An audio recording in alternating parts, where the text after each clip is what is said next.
Bonjour, bienvenue à ma nouvelle vie en Christ. Aujourd'hui, nous allons continuer à parler de la foi et nous allons voir qui est l'auteur de notre foi. Soyez bénis.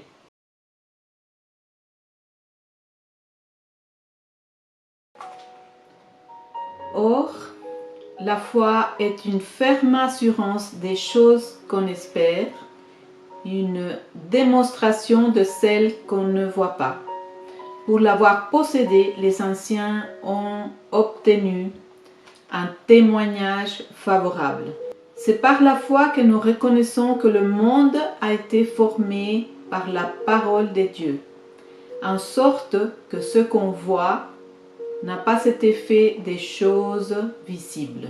Ceci est vraiment très important. Voyez que la foi, cette capacité de croire que le monde a été formé par la parole de Dieu. Il n'y a que par la foi que nous pouvons envisager cela, le croire. Pourquoi? Parce que la chair, elle croit à ce qui se touche, à ce qu'elle voit, tout ce qui passe au travers des sens, n'est-ce pas? Donc nous ne pouvons pas continuer de faire confiance aux émotions et aux sentiments pour savoir si une chose est vraie ou pas. La vérité vient de notre Père Céleste. C'est lui qui a créé les cieux et la terre et c'est lui qui sait comment tout fonctionne. Donc aujourd'hui, parce que nous sommes ses enfants, nous croyons à la parole de notre Père. Un Père qui nous a donné son Fils Jésus-Christ pour que nous puissions être en relation avec lui. Il a ôté le péché, Jésus-Christ a ôté le péché en nous pour que nous puissions être en relation avec notre véritable Père spirituel. Donc Dieu est notre Père. La foi que nous professons aujourd'hui est la même foi de notre Seigneur Jésus-Christ. Alors il dit dans Hébreux 3:1, il est écrit ceci. C'est pourquoi, frères saints, qui avaient part à la vocation céleste. Alors j'espère que vous pensez que ici il parle de toi et de moi. Parce que la parole, le livre que tu as dans tes mains, ce livre-là, c'est le testament que ton Père Céleste t'a donné à toi particulièrement. Celui-ci, c'est celui qu'il m'a donné à moi particulièrement. C'est le testament de ton héritage. Et dans ce livre-là, le Saint-Esprit va te parler seulement des choses à toi qui te concernent à toi, comme il me parle à moi des choses qui me concernent à moi. C'est pourquoi la foi me permet d'être en relation avec sa parole et le Saint-Esprit m'enseigne. Il est écrit ici, frères saints, vous qui avez part à la vocation céleste, considérez l'apôtre et le souverain sacrificateur de la foi que nous professons. Voyez la relation entre Jésus, notre apôtre et notre souverain sacrificateur. Et il est écrit au verset 2, Jésus qui a été fidèle à celui qui l'a établi. C'est quelque chose que nous avons besoin de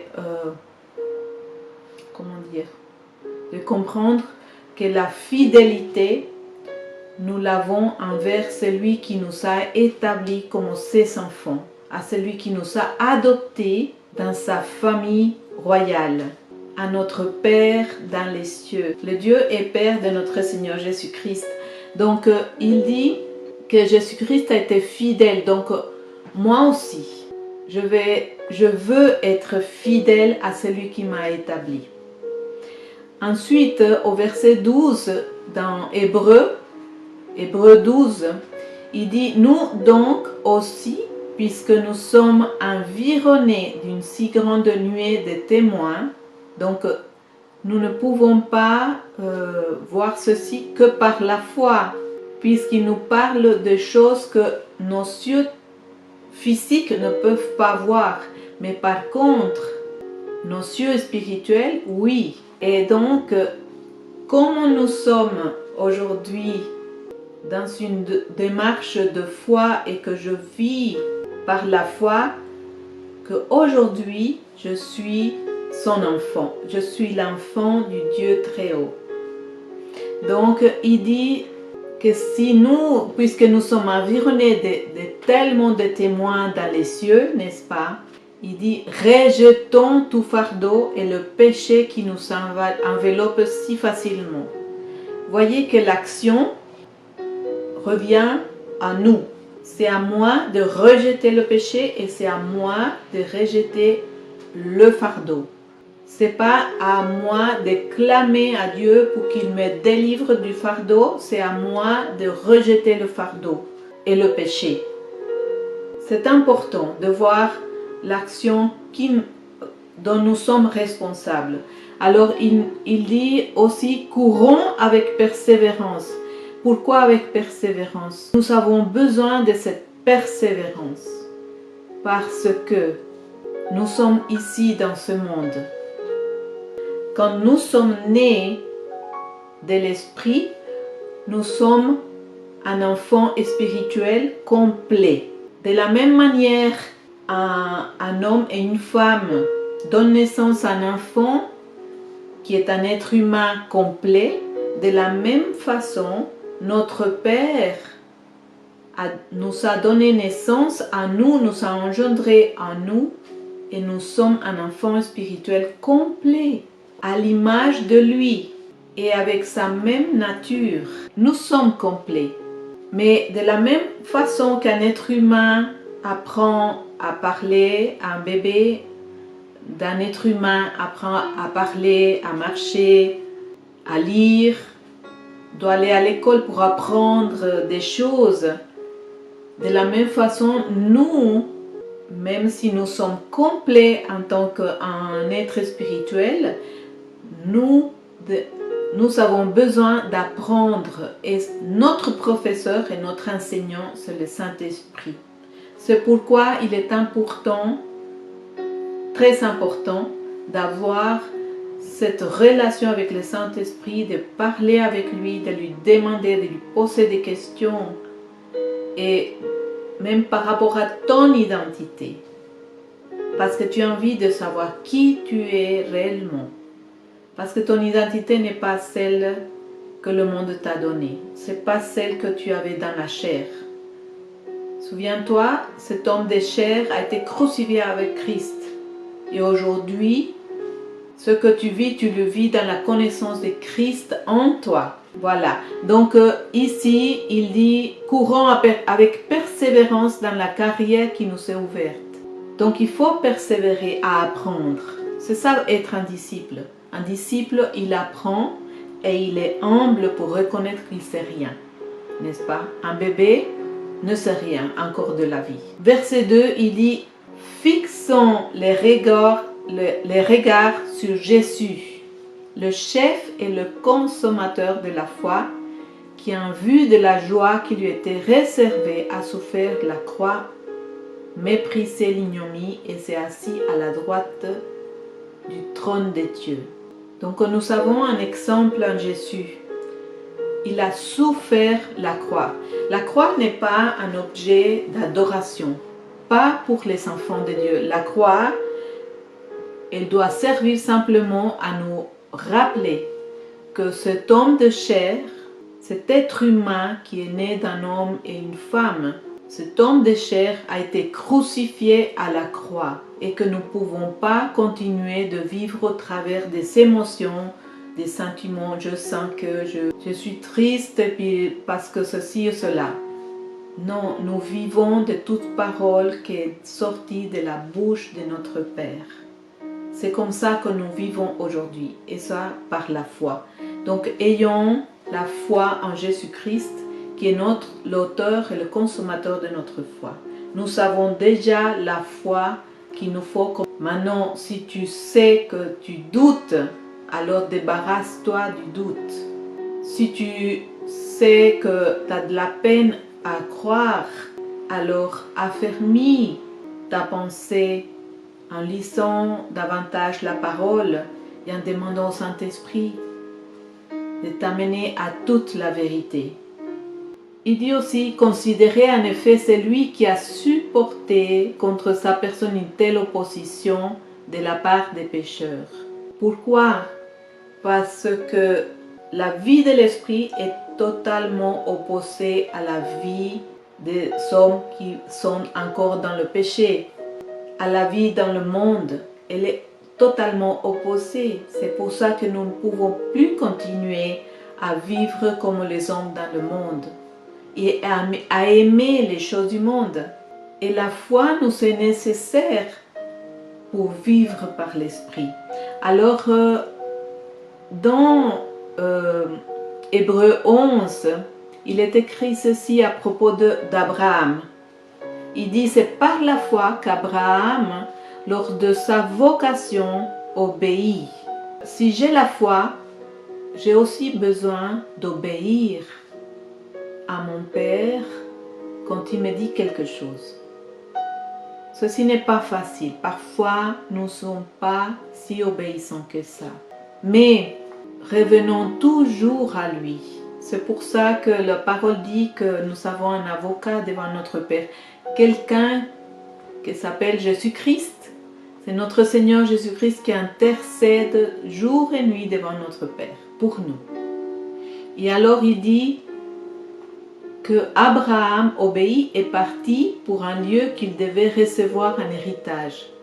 C'est la même chose pour nous, mais c'est pour recevoir l'héritage. Et il dit qu'il partit sans savoir où il allait. La même chose que nous.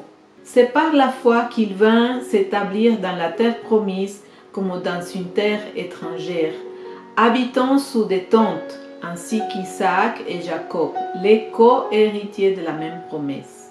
Et dans Éphésiens 2, c'est marqué que nous sommes co-héritiers avec Christ.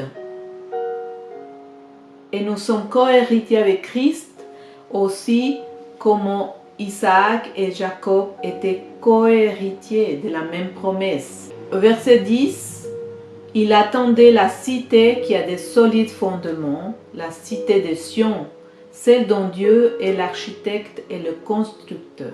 As-tu cette espérance? Ou peut-être tu n'as jamais entendu parler de Sion.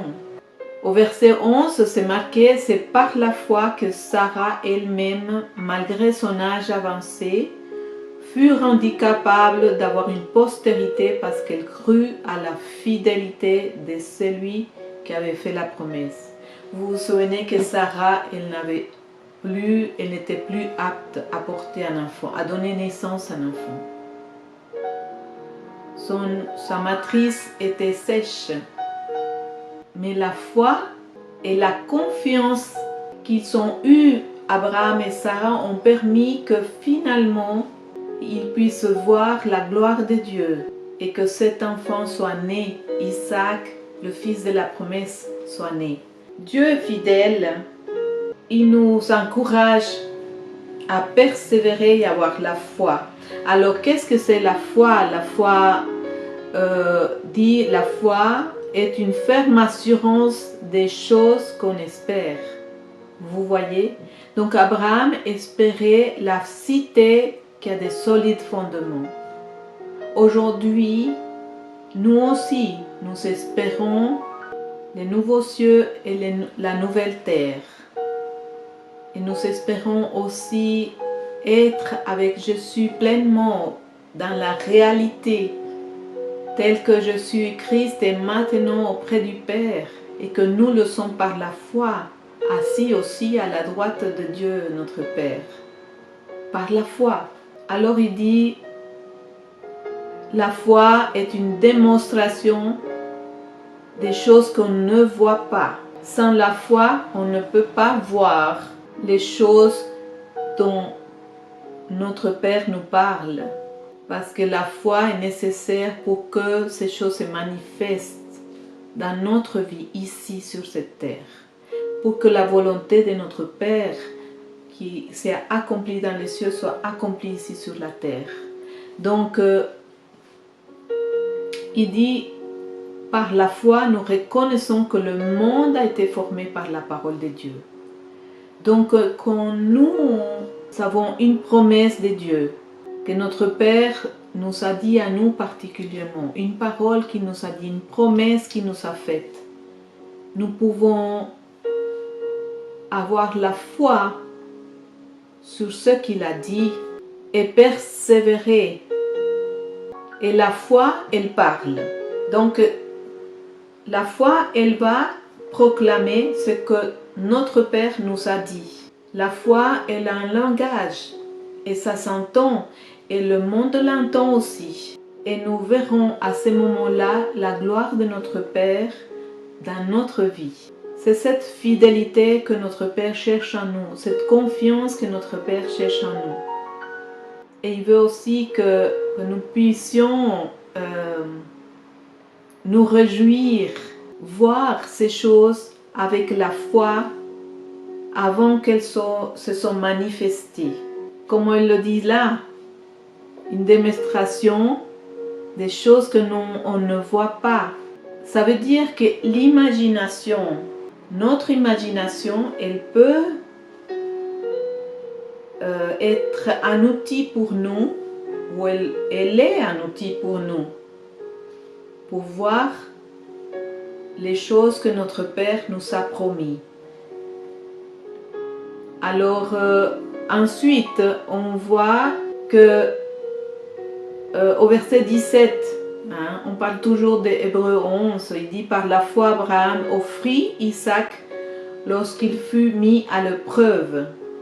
Donc notre père Abraham, lui, il est parti de l'obscurité, il est parti aussi du monde, n'est-ce pas? Il est parti de là où il habitait, où il connaissait que les choses qu'il pouvait se voir, se toucher, pour aller dans un lieu inconnu où le Père voulait l'amener.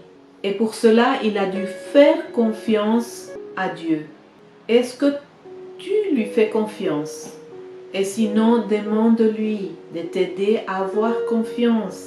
Il ne va pas se fâcher. Il veut absolument que tu puisses avoir confiance en lui et connaître la vie éternelle au travers de Jésus-Christ. Il veut aussi que tu puisses recevoir ton héritage ici sur la terre et vivre la bénédiction, parce que si tu te souviens, Éphésiens 1 dit qu'il nous a bénis de toute bénédiction spirituelle. Il ouvrira des sources dans les endroits arides de ta vie. Il ouvrira il va arroser tel qu'il est. Nous sommes, dit la parole dans 1 Jean 4, 17. Tel qu'il est, nous sommes. Mais c'est à moi de le croire. Je ne peux pas demander, m'appuyer sur mon émotion ou mon sentiment pour dire si je suis une avec lui. Pas du tout. La foi ne s'appuie pas sur les émotions ni le sentiment. La foi s'appuie sur la parole de Dieu. Elle est fidèle. C'est un rocher, un fondement solide. Alors mes frères, soyez bénis. Ayez cette foi d'Abraham. Ayez cet amour de la vérité. Et attachez-vous, attache-toi à la parole de Dieu. Il a dit que nous ne serions plus jamais dans la honte, plus jamais dans la honte.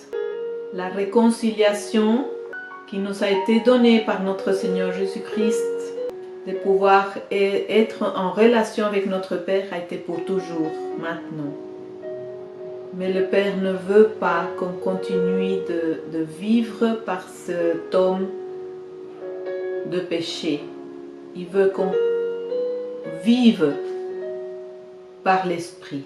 Que nous soyons ses enfants et que nous puissions le représenter ici sur la terre. Alors un enfant apprend petit à petit, il ne faut pas s'inquiéter. Et un enfant tombe et se relève. Un enfant commet des erreurs, ce n'est pas un problème. Mais nous apprenons de chaque erreur. Un enfant apprend et grandit. Alors soyez bénis, par sa parole vienne aujourd'hui illuminer votre intérieur, votre être intérieur. Soyez fortifiés et encouragés, comme Abraham, notre Père, l'a été, jusqu'à ce qu'il a vu la manifestation de ce qui lui avait été promis. Il n'a pas vu d'autre chose, parce que dans la parole, il est dit que dans Jean 8, 56, il dit « Abraham, votre père, a tressailli de joie de ce qu'il verrait mon jour. » Donc, Abraham a vu dans son plan le Père allait faire et que Jésus-Christ allait mourir, mais il n'a pas vu. Il n'a pas vu cela. Il est parti avant auprès de son Père, auprès de son Dieu. Aujourd'hui, il est témoin dans les cieux. Il fait partie de cette nuée des témoins qui est dans les cieux. Soyez bénis.